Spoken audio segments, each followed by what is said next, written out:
تو کچھ لوگ ہمارے معاشرے میں بھی ایسے ہیں جو کہتے ہیں کہ ہم تو مسلمان ہیں، آمنا، ہم نے کلمہ پڑھ لیا ہے، ہم مسلمان ہیں، ہمارا کسی تنظیم سے، کسی مسلک سے، کسی جو ہے وہ نظریے سے کوئی تعلق نہیں، ہم صرف مسلمان ہیں، ہم کلمہ کو مسلمان ہیں۔ تو ان سے بھی کہا جاتا ہے کہ صرف یہ کہنا کہ آمنا، ہم ایمان لے آئے، یہ قبول نہیں کیا جائے گا، اتنی دیر تک قبول نہیں کیا جائے گا جتنی دیر تک جو معیار ایمان ہے اس پر پورے نہیں اترو گے۔ جو معیار ایمان، صحابہ کرام کا جو ایمان ہے، جو معیار ایمان ہے، اس پر پورا اترو گے تو قبول کیا جائے گا۔ ورنہ آمنا کہنے والے تو منافق بھی تھے کہ ہم ایمان لے آئے، ہم مسلمان ہیں، منافق لوگ بھی کہتے تھے۔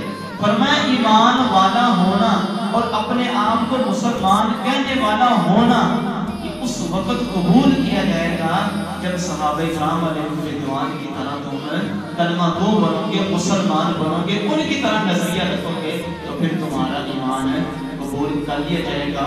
اور اس کے غیر ان صحابہ کرام سے ہٹ کر، ان کی طرح ولولہ، ان کی طرح عشق، ان کی طرح حضور سے محبت سے ہٹ کر ایمان قبول کرو گے، کہو گے کہ ہم مسلمان ہیں، تو فرمایا وہ مسلمان تمہارا ہونا قبول نہیں کیا جائے گا۔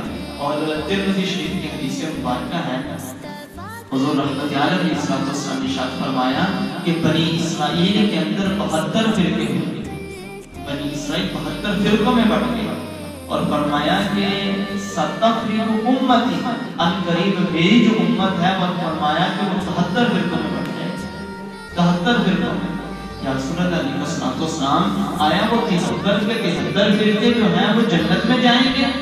فرمایا نہیں، وہ 73 فرقے جنت میں نہیں جائیں گے۔ تو پھر عرض کیا یا رسول اللہ کون سا فرقہ جنت میں جائے گا؟ تو نبی پاک علیہ السلام نے سند بیان فرمائی، فرمایا ما انا علیہ و اصحابی، جو میرے اور میرے صحابہ کے طریقے پر ہوگا وہی جنت میں جائے گا، جو میرے اور میرے صحابہ کے طریقے پر ہوگا وہی جنت میں جائے گا۔ اب کوئی شخص اٹھے اور معاذ اللہ جو ہے وہ اہل بیت اطہار کی، حضور کے گھرانے کی گستاخی کرے، بدتمیزی کرے، اور وہ کہے کہ میں مستحق جنت ہوں، وہ جنت میں نہیں، اگرچہ وہ اپنے آپ کو مسلمان ہے، اگرچہ وہ کلمہ گو ہے، وہ کہے میں تو مسلمان ہوں، وہ جنت میں نہیں جائے گا۔ کوئی شخص اٹھے اور معاذ اللہ صحابہ کرام علیہ رضوان کی ہستیوں پر جو ہے وہ زبان درازی کرے، جنہوں نے حضور کا ساتھ دیا، جو حضور کے یار کے لائے، جو حضور کے ساتھ شب و روز گزارے، جنہوں نے حضور کے ساتھ جنگیں لڑی، شب و روز حضور کی عبادت کی، ان کے ساتھ تو کہیں کہ ان کی گستاخی کرے اور وہ کہے کہ میں مستحق جنت ہوں، تو فرمایا مستحق جنت نہیں ہوگا، مستحق نار ہوگا۔ حضور نے فرمایا میرے صحابہ کی طرح ایمان لاؤ گے پھر جو ہے وہ مسلمان ہو گے۔ اور یہ تو صحابہ کو جو ہے وہ معاذ اللہ ان کے خلاف کو ان پر زبان درازی کرنا ہے، گویا کہ اس کا تو نظریہ کچھ اور، اس کا تو مائنڈ سیٹ ہی کچھ اور ہے۔ تو یہاں فرمایا جا رہا ہے ما انا علیہ و اصحابی، جو میرے اور میرے صحابہ کے طریقے پر ہوگا وہی جنت کے اندر داخل ہوگا۔ اب سوال یہ ہے کہ صحابہ کا نظریہ کیا تھا اور منافقوں کا نظریہ کیا تھا؟ جو ایمان قابل قبول ہے وہ کون سا ہے، اور جو ایمان مردود کر دیا گیا وہ ایمان کون سا ہے؟ پہلا فرق مسلمان کے اندر اور منافق کے اندر، پہلا فرق یہ تھا کہ فرمایا بنیادی طور پر جو منافق تھا اس میں بے یقینی تھی، بے یقینی کا عنصر اس کے اندر زیادہ تھا، اور جو مسلمان تھے، جو مومن تھے، جو صحابہ تھے، ان کے اندر یقین کا عنصر حد درجے تک پہنچا ہوا تھا، یقین کامل ان صحابہ کرام علیہ رضوان کے اندر تھا۔ منافقوں کے اندر بے یقینی، اور فرمایا صحابہ کرام علیہ رضوان کے اندر یقین کامل موجود تھا۔ کس قدر یقین کامل؟ فرمایا اور ادھر کس قدر جو ہے وہ بے یقینی کہ منافق اور مسلمانوں کا تقابل کرنا تو غزوہ بدر کے اندر کر لیجیے۔ فرمایا مسلمانوں کی تعداد کتنی؟ 313، اور جو ہے وہ منافقوں کافروں کی تعداد کتنی؟ فرمایا 1000 کا لشکر۔ مسلمانوں کے پاس جو ہے وہ ساز و سامان انتہائی قلیل، فرمایا 2 گھوڑے ہیں اور جو ہے 6 زرہیں پہننے کے لیے 8 تلواریں موجود ہیں، اور ادھر ہر شخص مسلح ہے، ہر شخص کے پاس تلوار ہے، ہر شخص کے پاس گھوڑا ہے، ہر شخص کے پاس ساز و سامان وافر مقدار میں موجود اور فرمایا کہ ادھر مسلمانوں کے پاس ایک کھجور ہے جو ایک صحابی چباتا ہے اس کو چوس لیتا ہے، کھاتا نہیں ہے، دوسرے صحابی کو دے دیتا ہے، اور دوسرا صحابی اس کو کھاتا نہیں ہے، چوس کر تیسرے کو دے دیتا ہے۔ ادھر یہ جو ہے وہ ایمان کا جو ہے وہ درجہ ہے، ادھر کافروں کی منافقوں کی جو ہے وہ حالت اس قدر ان کے پاس وافر مقدار کہ ایک وقت میں 2 اونٹ جو ہے وہ ذبح کر کے کھا رہے ہیں، ایک وقت میں 2 اونٹ ذبح کر کے کھا رہے ہیں۔ لیکن فرمائے اس کے باوجود مسلمان 313 اور وہاں 1000، وہاں بے یقینی اس قدر جو ہے وہ فرمایا بے یقینی اس حد تک پہنچی ہوئی کہ وہ لرز رہے ہیں، وہ کانپ رہے ہیں کہ 313 سے مقابلہ کیسے کیا جائے گا، 313 سے لڑا کیسے جائے گا، وہاں بے یقینی اس حد تک، اور یہاں یقین کامل اس حد تک پہنچا ہوا کہ 313 صحابہ کرام علیہ رضوان کہہ رہے ہیں یا رسول اللہ علیہ السلام آپ حکم فرمائیے اگر سمندر میں کودنا ہے تو سمندر میں کود جائیں گے، آگ میں چھلانگ لگانی ہے تو آگ میں چھلانگ لگا دیں گے، آپ کہیں گے تو ہم جو ہے وہ ہر چیز آپ کے قدموں پر نچھاور کر دیں گے۔ بدر کہاں؟ بدر تو یہ پڑا ہوا ہے یا رسول اللہ علیہ السلام جانے تو ہماری ہتھیلیوں پر موجود ہے، بدر تو ہمارے سامنے ہے، آپ ہمیں حکم دیں گے تو ہم تو جو آپ حکم دیں گے سمندر میں کودنے کا ہم تو سمندر میں چھلانگیں لگا دیں گے۔ یا رسول اللہ علیہ السلام ہم جو ہے وہ نہ پیر و تیر پر نہ خنجر پر نہ بانے پر بھروسہ تھا تو ایک سادہ سی کالی چادر والے پر بھروسہ تھا تو ایک سادہ سی کالی چادر والے پر حضور رحمت عالم علیہ السلام پر اعتماد تھا، حضور پر بھروسہ تھا، حضور پر یقین تھا۔ تو فرمایا رب تعالیٰ نے 313 کو 1000 کے لشکر پر فتح نصیب فرمائی۔ تو یہاں یقین ہوتا ہے اور کافروں کے اندر منافقوں کے اندر بے یقینی ہوتی ہے، یہ پہلا فرق۔ اور اسی یقین کی اگر اور ایک مثال دیکھنی ہے تو حضرت جابر رضی اللہ تعالیٰ عنہ کا جو ہے وہ آپ جو ہے وہ انداز دیکھیے۔ حضرت جابر رضی اللہ تعالیٰ عنہ کے والد صاحب کا انتقال ہو گیا، حضرت جابر رضی اللہ تعالیٰ عنہ کے والد کا انتقال ہو گیا۔ جب انتقال ہوا تو ان کے اوپر کثیرہ قرض تھا ان کے والد کو۔ صحیح بخاری شریف کی حدیث مبارکہ ہے، کتاب الصلاۃ کے اندر حدیث مبارکہ موجود ہے، 2709 نمبر حدیث مبارکہ ہے۔ حضرت جابر رضی اللہ تعالیٰ عنہ کے والد کا انتقال ہوا، کثیرہ قرض چڑھا ہوا، تو فرمایا کہ جو قرض دار تھے وہ جو ہے وہ قرض خواہ جو تھے، قرض لینے والے جو تھے، وہ حضرت جابر رضی اللہ تعالیٰ عنہ کے پاس آ گئے، کہا کہ آپ کے والد کا قرضہ تھا، وہ آپ کے والد فوت ہو گئے، لہٰذا آپ پر قرض ہے، آپ وہ قرض ہمیں ادا فرمائیں۔ تو قرض خواہوں نے مطالبہ کیا، تو حضرت جابر رضی اللہ تعالیٰ عنہ پریشان ہیں، قرض اتنا زیادہ ہے میں کیسے ادا کروں گا، اور ذرائع آمدن بالکل قلیل ہیں۔ ایک باغ تھا آپ کے پاس حضرت جابر رضی اللہ تعالیٰ عنہ کے پاس جس کی آمدنی بہت قلیل تھی، بہت قلیل تھی، اور اتنا بھاری قرض وہ کیسے ادا کریں؟ اللہ اکبر۔ جب صحابہ کو کوئی مشکل پیش آتی، جب صحابہ کو کوئی پریشانی آتی، جب صحابہ کو کوئی مسئلہ بنتا، وہ کہیں اور نہ جاتے، حضور کی تحلیز پر حاضر کیا کرتے تھے، حضور کی بارگاہ میں حاضر ہو کے یا رسول اللہ علیہ السلام قرض خواہ تنگ کر رہے ہیں، قرضہ بھاری چڑھا ہوا ہے، یا رسول اللہ علیہ السلام اب میں کیا کروں، اب میں کیا کروں؟ نبی پاک علیہ السلام نے یہ نہیں ارشاد فرمایا کہ جاؤ رب سے مانگو، جا کر میں کیا کر سکتا ہوں، رب تمہاری مشکل کا کشائی کرے گا، میں کچھ نہیں کر سکتا۔ حضور رحمت عالم علیہ السلام نے یہ نہیں فرمایا، اور صحابی جو ہے حضرت جابر رضی اللہ تعالیٰ عنہ بھی حضور کے پاس اس غرض سے، اس نیت سے، اس عقیدے سے آ رہے ہیں کہ اگر اس میری مشکل کی حل ہو گیا، اگر اس میری مشکل کشائی اگر ہوگی تو حضور کے در سے ہی ہوگی۔ اللہ اکبر۔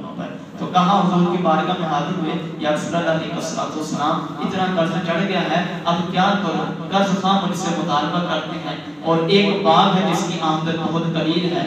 نبی پاک علیہ السلام نے ارشاد فرمایا اس طرح کرو، جاؤ اپنے باغ کے اندر اور کھجوریں توڑو، جتنی کھجوریں بنتی ہے وہ تم توڑو۔ عرض کی یا رسول اللہ سارے باغ کی بھی کھجوریں توڑ لی جائیں تو وہ اتنی کفایت نہیں کریں گے۔ فرمایا پھر بھی تم توڑو کھجوریں، اور توڑ کر ایک ڈھیر لگا لو، ایک ڈھیر لگا لو کھجوروں کا۔ اللہ اکبر۔ قربان جائیے میرے کریم سے قطرہ کسی نے مانگا، دریا بہا دیے ہیں، دربے بہا دیے ہیں۔ فرمایا جا کر ایک ڈھیری لگا لو، اور ڈیری جب لگ جائے تو مجھے بلا لینا. تو جب ڈیری لگا لی, کھجوریں توڑ لی, حضور کی بارگاہ میں آئی, یا رسول اللہ علیہ السلام ڈیری لگا لی, کھجوریں ساری جمع کر لی ہیں, اور نبی پاک علیہ السلام تشریف لائے, اور نبی پاک علیہ السلام نے فرمایا جتنے قرض خواہ ہیں, جتنے بھی قرض خواہ ہیں, ایک قرض خواہ بندہ نہیں تھا, جتنے بھی قرض خواہ ہیں سب کو بلا لاؤ, اور سب کو لائن کے اندر لگا دیا. فرمایا اے جابر یہاں سے جو ہے وہ جس کا پوچھو قرض کتنا ہے اس کا قرض پوچھو, اور یہاں سے اس کے قرض کے مطابق کھجوریں اٹھاؤ, جتنا اس کا قرض بنتا ہے اتنی کھجوریں, اتنی قیمت کی. اس دور کے اندر یہ کھجوریں بطور ثمن کے, بطور پیسے کے یہ چیزوں کی جو ہے وہ خرید و فروخت ہوتی ہے. کھجوریں دے کر کوئی چیز لی جاتی, گندم دے کر کوئی چیز لی جاتی ہوتی تھی, پیسوں کی جگہ یہ چیزیں خرچ ہوتی تھی. فرمایا جتنا اس کا قرض بنتا ہے اتنی تم کھجوریں دے دینا اس کو.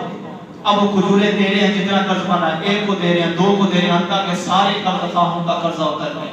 حضرت جابر رضی اللہ تعالیٰ عنہ کہتے ہیں کھجوریں جتنی پہلے موجود تھی اتنی ہی اب موجود ہیں.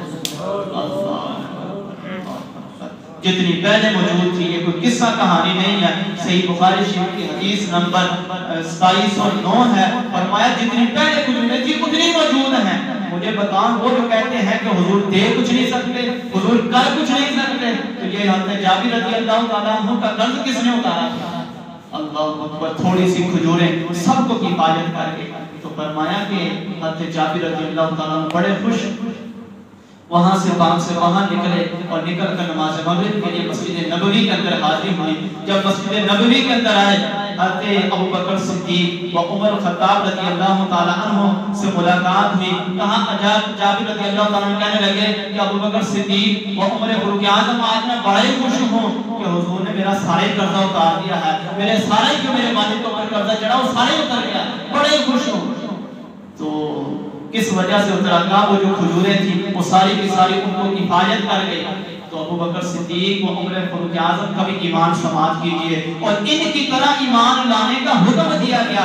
ابوبکر صدیق و عمر فاروق اعظم رضی اللہ تعالیٰ عنہ یک زبان ہو کر کہا, فرمایا اے جابر تم کو اب بتا رہے ہو کہ حضور نے کھجوروں کے ذریعے سب کا جو ہے وہ قرض اتار دیا ہے. جب حضور اپنے آستانے سے نکلے تھے تو ہم نے تو اسی وقت یقین کر لیا تھا کہ جابر کے ذمہ رتی برابر بھی قرض نہیں لگے گا. ہم نے تو اسی وقت, ابھی معجزے کا ظہور بھی نہیں ہوا تھا. صحابہ کا ایمان تو دیکھیں کتنا کامل ہے, یقین تو دیکھیں کتنا پختہ ہے.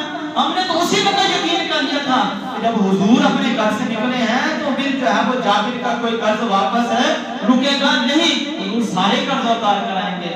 اللہ اکبر, اللہ اکبر. فرمایا ان صحابہ کی طرح ایمان لے کر آؤ, ان کی طرح یقین رکھو. جب ان کی طرح یقین کامل ہوگا تو پھر تمہارا ایمان قبول کیا جائے گا. پہلا فرق بیان کیا, فرمایا منافقوں کے اندر بے یقینی حد درجے کی, اور فرمایا صحابہ کرام علیہ رضوان کے اندر یقین کامل اعلیٰ درجے کا ان کے اندر موجود ہے. دوسرا فرق فرمایا مسلمان کے اندر, صحابہ کرام علیہ رضوان کے اندر اور منافقوں کے اندر دوسرا فرق, واضح فرق فرمایا وہ یہ تھا کہ جب ان کو جو ہے وہ بلایا جاتا حضور کی بارگاہ کے لیے تو وہ اپنے سروں کو پھیر دیتے تھے, وہ اپنے سروں کو گھما دیتے تھے. حضور کی بارگاہ میں شفاعت کے لیے ان کو بلایا جاتا کہ حضور کی بارگاہ میں آؤ, تو فرمایا وہ چہرے پھیر دیتے تھے. اور فرمایا جب صحابہ کرام علیہ رضوان کو بلایا نہیں جاتا تھا وہ خود حضور کی بارگاہ میں چل کر آتے تھے. اللہ اکبر. سورہ منافقون جو ہے وہ قرآن پاک میں ایک سورت ہے, پوری ایک سورت ہے سورہ منافقون. اس کے اندر منافقوں کی کارستانیاں بیان کی ہیں, منافقوں کی کہ وہ کیا کیا ان کے عیوب ہیں, کیا کیا کارستانیاں منافقوں کی. ان کے اندر ایک ان کا عیب یہ بھی بیان کیا گیا, ایک کارستانی ان کی یہ بھی بیان کی گئی, وَإِذَا قِيلَ لَهُمْ تَعَالَوْا يَسْتَغْفِرْ لَكُمْ رَسُولُ اللَّهِ لَوَّوْا رُءُوسَهُمْ وَرَأَيْتَهُمْ يَصُدُّونَ وَهُمْ مُسْتَكْبِرُونَ. فرمایا وَإِذَا قِيلَ لَهُمْ تَعَالَوْا, جب ان منافقوں سے کہا جاتا ہے حضور کی بارگاہ میں آؤ, حضور کے پاس آؤ, جب ان سے کہا جاتا ہے حضور کی بارگاہ میں آؤ, تعالوا, حضور کی بارگاہ میں کس لیے آؤ, کیا کرنے کے لیے آؤ. وہی عقیدہ جو آج 14 صدیوں کے اندر ہمارے سینوں کے اندر بھی موجود ہے. صحابہ کا بھی نظریہ تھا کس لیے آؤ, یستغفر لکم رسول اللہ, کہ حضور تمہاری رب کی بارگاہ میں شفاعت فرمائے, حضور شفاعت فرمائے تمہاری, اس لیے حضور کی بارگاہ میں یستغفر لکم رسول اللہ, رسول تمہاری شفاعت فرمائے. تو منافقوں کا طرز عمل کیا ہوتا تھا؟ آج سے 14 صدیاں پہلے منافقوں کا طرز عمل کیا تھا؟